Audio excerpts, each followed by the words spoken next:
Γεια σας, είμαι ο Βασίλης Παπανικήτας και είμαι εδώ για να σας δώσω λύση σε ένα συνηθισμένο πρόβλημα το οποίο ακούει στη ζώνη του αυτοκινήτου μας. Οι ζώνες μπαίνουν εύκολα, αλλά όταν ξεκουμπώσουμε τη ζώνη μας δεν μαζεύει στο μηχανισμό της.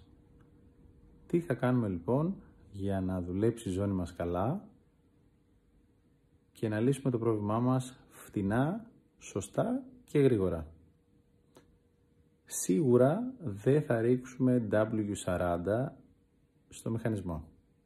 Τρομερό σπρέι, τρομερή εταιρεία, δεν κάνει όμως για όλα τα πράγματα, παιδιά. Επίσης δεν θα βγάλουμε τις ζώνες μας για να τις πλύνουμε στο πλυντήριο. Θα καθαρίσουν να τις πλύνουμε, αλλά δεν θα μαζέψουν ποτέ. Θα γίνουν 100 φορές χειρότερα. Το πρόβλημα λοιπόν θα λυθεί με ένα απλό σπρέι σιλικόνης. Πάμε λοιπόν να δούμε, χωρίς να κάνουμε καμία διαφήμιση σε καμία εταιρεία, παρόλα αυτά εγώ τη συνιστώ, μ' αρέσουν τα προϊόντα τους. Πάμε να δούμε λοιπόν το πρόβλημα και στη συνέχεια μετά το σπρέι πώς λύθηκε το πρόβλημα. Πάμε λοιπόν. Είμαστε εδώ λοιπόν για να κάνουμε τα λόγια μας πράξεις. Ήρθα σε ένα καινούριο αυτοκίνητο σχετικά, παρόλα αυτά όμως και αυτό έχει το ίδιο πρόβλημα. Η ζώνη έρχεται εύκολα, είναι πολύ φυσιολογικό, έχουμε αρκετή δύναμη. Όταν αφήσουμε λοιπόν τη ζώνη μας, η ζώνη πηγαίνει λίγο στην αρχή γρήγορα και μετά σταματάει, οπότε χρειάζεται να βοηθήσουμε με το χέρι μας για να μαζέψει μέσα στο μηχανισμό της. Είμαστε έτοιμοι λοιπόν να ρίξουμε το σπρέι, να δούμε τη διαφορετικότητα λοιπόν σε αυτά που λέμε. Είμαστε εδώ λοιπόν για να δούμε πόσο γρήγορα και εύκολα μπορούμε να φτιάξουμε το πρόβλημα με τη ζώνη μας. Λοιπόν, ανοίγουμε τη ζώνη, το σπρέι μας,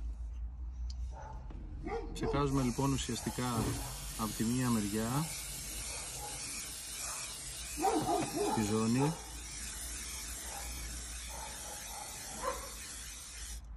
ωραία.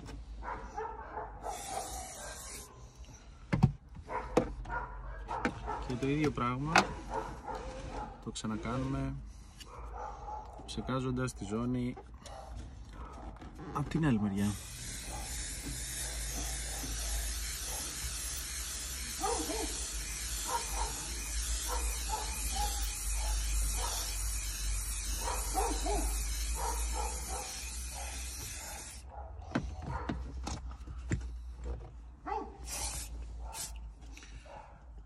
Με αυτό το σπρέι σιλικόνης, εφόσον δεν θα λερωθείτε, θα το χρησιμοποιήσετε, μπορείτε να περάσετε τα λάστιχα και στις πόρτες, τα οποία τους δίνουν πάρα πολύ ζωή. Δεν είναι κάτι, μιας και είμαστε εδώ, το σπρέι έχει πάρα πολλά ml, δίνουμε τρομερή ζωή στα λάστιχα και ουσιαστικά μειώνουμε και το θόρυβο τον οποίο έχουμε μέσα στην καμπίνα. Τόσο απλά ήτανε. Τώρα ζητώ συγγνώμη για τα σκυλιά που ακούγονται. Έπρεπε να βγούμε έξω και να δείξουμε. Η ζώνη μας, αν παρατηρήσετε, μαζεύεται πολύ πιο γρήγορα. Δεν έχει καμία σχέση με αυτό που είχε πριν. Τόσο απλά, τόσο γρήγορα, τόσο φτηνά. Αυτά ήθελα να σας πω. Ευχαριστώ πολύ. Αν σας άρεσε το βιντεάκι μου, πατήστε να εγγραφείτε στο κανάλι μου για να βλέπετε και τα επόμενα βίντεο που θα φτιάξω για σας. Ευχαριστώ πολύ.